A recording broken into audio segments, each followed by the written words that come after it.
একটা স্বাভাবিক দেখা যায়, একটা চেষ্টা করলে দেখা যায়, আর একটা হাজার কেন লাখো চেষ্টা করলে দেখা যাবে না। যেটা স্বাভাবিক দেখা যায়, মাথা, চোখ, কান, নাক, হাত, পা ইত্যাদি ইত্যাদি ইত্যাদি ইত্যাদি ইত্যাদি, এগুলো দেখা যায়। দেখা যায় না, চেষ্টা করলে দেখা যাবে। হাড়, লিভার, কিডনি, হার্ট, কলিজা, ফ্যাঁসা, আঁতুড়ি যা আছে চেষ্টা করলে দেখা যাবে, এক্সরে মেশিন দিয়ে দেখা যাবে, আর না হয় মানুষটাকে কাটলে সেগুলো দেখা যাবে। আর কিছু জিনিস আছে মানুষের ভিতরে আছে কিন্তু দেখা যায় না। এবার যে দুটি দেখা যায়, এদের ভেজালটা চুকিয়ে দিই। যে দুটি দেখা যায় এর টোটালটা চোখ, কান, হাত, পা লিখতে গেলে 1 2 3 4 5 6 7 8 ইত্যাদি ইত্যাদি ইত্যাদি ইত্যাদি একটা সিরিয়াল হয়ে যাবে। এখন যদি আপনি বলেন যে দুটি দেখা যায় আমি এক কথায় শুনবো, একটা শব্দে শুনবো, তো এর নাম হচ্ছে দেহ। দেহ বা শরীর দেখা, যেটা কেটে দেখা যায় আর যেটা স্বাভাবিক দেখা যায়। আর যেগুলো দেখা যায় না মানুষের ভিতরে আছে সেগুলো কি? হাসি, কান্না, বেদনা, দুঃখ, উদ্দীপনা, প্রেম, প্রীতি, ভালোবাসা, হিংসা, পরনিন্দা, পরচর্চা, পরশিকাতরতা, রাগ, উদ্দীপনা, প্রেম, প্রীতি, দুঃখ, বেদনা, এই সফটওয়্যারগুলো মানুষের ভিতরে আছে।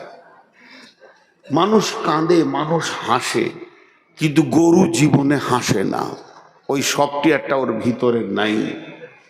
তো উদ্দীপনা, প্রেম, প্রীতি দিয়ে তৈরি। এটাকে যদি মানুষটাকে আখ সালে ভরে দিয়ে পিড়ে দেন তা একটাও বের হবে না। মানুষটাকে কেটে কেটে যদি পিস করে দেন একটাও বের হবে না। ডাক্তারকে যদি বলা হয় যে প্রেমটা কোথা আছে বের করে দাও, রাগটা কোথা আছে বের করে দাও, হবে না। তার মানে একে দেখা যাবে না, কাজের ময়দানে দেখা যাবে। এইটা হলো সফটওয়্যার। যেগুলো দেখা যায় না, যেগুলো দেখা যায় না অথচ মানুষের ভিতর আছে, এক কথাই যদি শুনতে চান এটা কি, এক কথাই যদি শুনতে চান এটা কি, তা এর নাম হবে চরিত্র। এর নাম কি? চরিত্র। হাসি, কান্না, বেদনা, উদ্দীপনা, প্রেম, প্রীতি, ভালোবাসার ভিতরে চরিত্র আছে। আর চরিত্র কোথা আছে? গোটা বডির ভিতরে। মানুষের জিভের নিচে চরিত্র লুকানো থাকে। হয়ে গেল কথা। চরিত্র আলাদা জিনিস, দেহ আলাদা জিনিস। চরিত্র আলাদা জিনিস, দেহ আলাদা জিনিস। চরিত্র আলাদা জিনিস, দেহ আলাদা জিনিস। কেন? হযরতে বেলাল দেখতে কালো, নাক মোটা, ঠোঁট মোটা, বিভৎস চেহারা, নাইজেরিয়ার লোক, একদম কালো কুচকুচে, তারপরও তার দেহটা ছিল কালো, দেহটা ছিল কুৎসিত, চরিত্র ছিল উজ্জ্বল। তিনি মসজিদ নববীর মুয়াজ্জিন। তার চরিত্র কত আলো ছিল! তিনি রসুলের ইমামতিতে মুয়াজ্জিন। আর আবু লাহাব, আবু লাহাবের নাম আবু লাহাব নয়, সম্ভব হয়তো ভুল হতে পারে, ওর নাম আব্দুর রহমান। আবু লাহাবের ওকে ওইটা উপাধি দেওয়া হয়েছিল। লাহাব কাকে বলা হয়? আগুনের লতিটা যখন এরকম করে লাফায়, উজ্জ্বল বর্ণ আগুন, তো আবু লাহাব মানে উজ্জ্বল বর্ণ বাপু।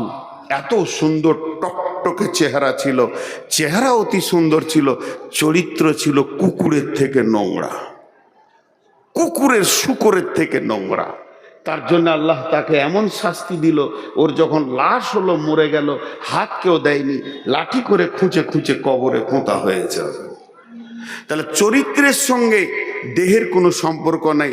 মেয়েটা দেখতে কালো, শ্যামবর্ণ, চরিত্র অনেক ভালো। মেয়েটা দেখতে অতি সুন্দরী, চরিত্র নোংরা।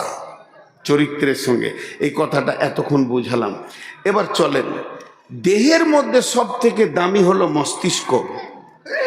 দেহের মধ্যে সব থেকে দামি হলো মস্তিষ্ক। ও হলো সুপ্রিম কোর্ট। কোরআন বলেছে সুপ্রিম কোর্ট। আর চরিত্রের মধ্যে সব থেকে দামি হলো ঈমান। মহব্বতের সঙ্গে সবাই বলবো, আজকের বায়ানের কাছে আমি চলে এসেছি। চরিত্রের মধ্যে সব থেকে দামি কি? ঈমান। মহব্বতের সঙ্গে সবাই বলি ঈমান। ঈমান দেখা যায়? জোরে বলেন, দেখা যায়? ঈমান একটা পাওয়ারের নাম, ঈমান একটা ক্ষমতার নাম। নামাজ দেখা যায়? ইনি নামাজ পড়ছেন, আমি হাঁটছি, উনি হাতটা দিয়ে বলবে দাঁড়ান হুজুর, মৌলানা যেন না, নামাজ পড়ছে। রোজা দেখা যায়? ভাই একটা বিস্কুট খান, না আমি রোজা আছি। রোজা বোঝা যায়, দেখা যায়। হজ লাব্বায়েক লাব্বায়েক ঘুরছে। জাকাত, সে তার মালকে পবিত্র করতে গিয়ে জাকাত দিচ্ছে, এগুলো বহির্প্রকাশ আছে, কিন্তু ঈমান দেখা যায় না। কিন্তু ঈমান কি? ঈমান কি? ঈমান কেমন? ঈমান কি? ঈমান কেমন? ঈমান একটা বৃহত্তর শক্তির নাম। একবার প্রশ্ন করব, যুবকরা একবার উত্তর দেবেন। ঈমান কি? ঈমান একটা বৃহত্তর, জোরে বলেন, শক্তির নাম। দেখেন ঈমানের শক্তি কতটা, এক্ষুনি বুঝতে পারবেন। আচ্ছা, ঈমান দেখা যায় না, একটা প্রশ্ন করব, যে ঠিক উত্তর দিতে পারবে তার কাছ থেকে 1000 টাকা নিব মাদ্রাসার জন্য। ঠিক উত্তর দিতে পারলে। দেহের ভিতরে একটা পার্স আছে যাকে দেখা যায়, যার রং আছে কিন্তু রূপ নাই। দেখা যায় রং আছে কিন্তু তার নিজস্ব কোনো রূপ নাই। কোনো একটা লোককে যদি বোর্ড দিয়ে আর ওকে যদি একটা চক দিই, যে বলি মানুষের হাত লিখে এঁকে দাও, এঁকে দেবে, তাহলে হাতের একটা রূপ আছে। একটা মানুষের চোখ আঁকো, এঁকে দেবে, তাহলে চোখের একটা রূপ আছে। মানুষের পা আঁকো, এঁকে দেবে, তাহলে তার একটা রূপ আছে। পেট, পিঠ ইত্যাদি আঁকা যাবে, কিন্তু ওটাই দেহের ভিতর আছে, ওর নিজস্ব কোনো রূপ নাই, দেখা যায় রং আছে। তার নাম হলো ব্লাড। তার নাম কি? ব্লাড, রক্ত। ও রং আছে কিন্তু কেমন? লম্বা, সরু, গোল, কেমন? ওর নিজস্ব কোনো রূপ নাই। তবে ব্লাড কি করে? প্রত্যেকটা পার্টসকে সতেজ রাখে। যদি আপনার হাতে ব্লাড সার্কুলার বন্ধ হয়ে যায় তো প্যারালিসিস হয়ে গেল। জি, তো ঈমান হলো আমলের ব্লাড। ঈমান হলো আমলের ব্লাড। যে আমলে ঈমান নাই ও আমল কবুল নাই। ঈমানের সঙ্গে নামাজ না পড়লে কবুল নাই, ঈমানের সঙ্গে রোজা না রাখলে কবুল নাই, ঈমানকে সঙ্গে নিয়ে হজ না করলে কবুল নাই, বেঈমান হালাতে তেলাওয়াত করলে কবুল নাই, বেঈমান হালাতে উমরা করলে কবুল নাই, বেঈমান হালাতে দান করলে কবুল নাই। মানে ইসলামের যতগুলো নীতি, যতগুলো আদেশ, যতগুলো নিষেধ, যতগুলো হুকুম, যতগুলো করা যাবে, যতগুলো করা যাবে না, এইটা জায়েজ, এইটা না জায়েজ, এইটা সুন্নত, এইটা ওয়াজিব, এইটা ফরজ, এটা নফল, সব জায়গায় কে ঢুকে থাকবে? জোরে বলেন, কে থাকবে? এটা জোরে বলা হলো? আমি পানি খাই, দেখি আপনাদের জোর হয় নাকি।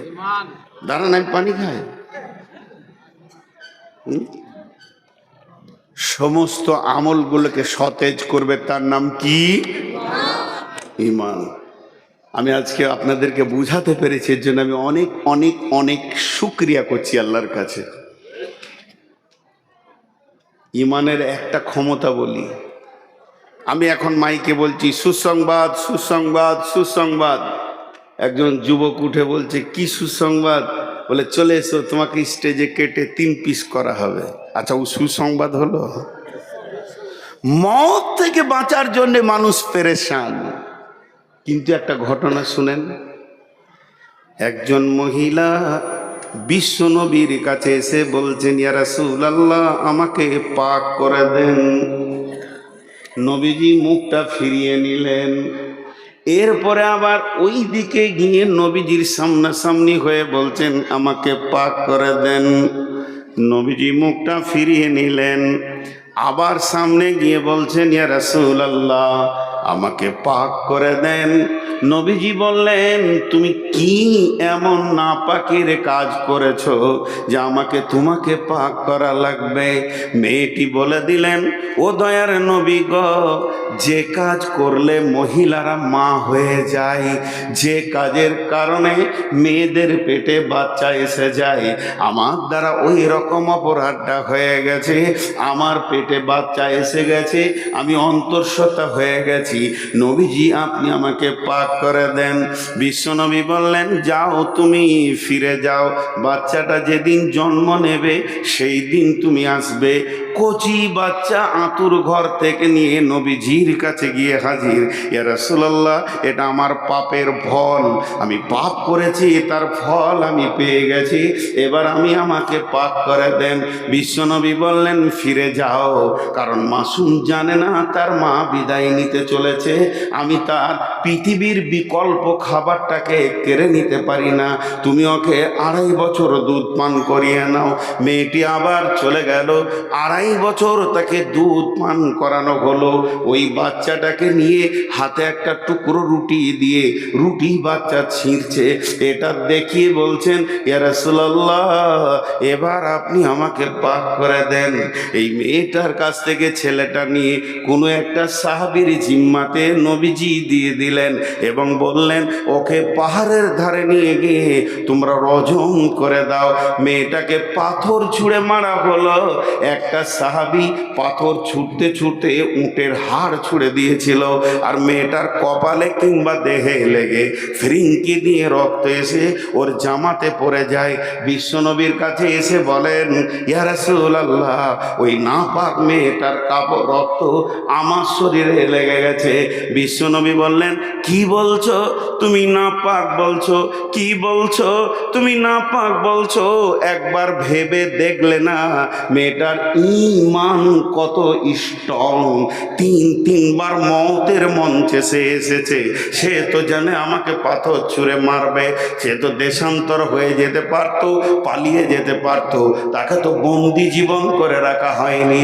তার ঈমান কত স্ট্রং, এই রকম মতকে সে গ্রহণ করে নিয়েছে, আখিরাতের জাহান্নামকে সে চোখে দেখেছে, আর দুনিয়ার আযাবকে গ্রহণ করে নিয়েছে। হে আমার সাহাবী, এই মেয়েটি তওবা যদি হিজাজবাসীকে দিয়ে দেয়া হয়, সকলের গুনাহ মাফ হয়ে যাবে। অতএব এই রকম একটা মেয়ে, ঘটনা থেকে আমরা কি পেলাম? ঘটনা থেকে আমরা কি চেতনা পেলাম?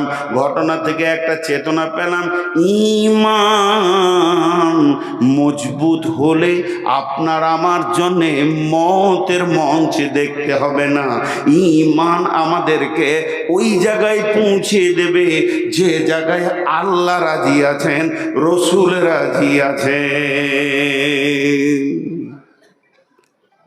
ঈমান একটা স্ট্রং ক্ষমতার নাম। মসজিদে ঢুকায় কে? ঈমান। রোজা রাখায় কে? ঈমান। আল্লাহ তো সবই করেন, তো ঈমান এমন একটা স্ট্রং জিনিস দিয়েছেন শরীরের ভিতরে। পাপ থেকে মুক্ত রাখেন কে? ঈমান। আপনি তাস খেলতে পারবেন, আমারও তো 10টা আঙ্গুল আছে, তাস খেলতে আমি পারবো না? আপনি মদ খেতে পারবেন, আমি কেন পারবো না? কিন্তু এই যে রুখে যে রেখেছে, মদের বোতলে হাত দিতে দেয়নি, তার নাম কি? ঈমান। আমার ভূমিকার অবস্থাটা শেষ হয়ে গেল, এবার আমি আয়াতে যাব। আয়াতে যাওয়ার আগে একটা উদাহরণ দিব। ক্যান্সার নামে একটা রোগ আছে পৃথিবীতে।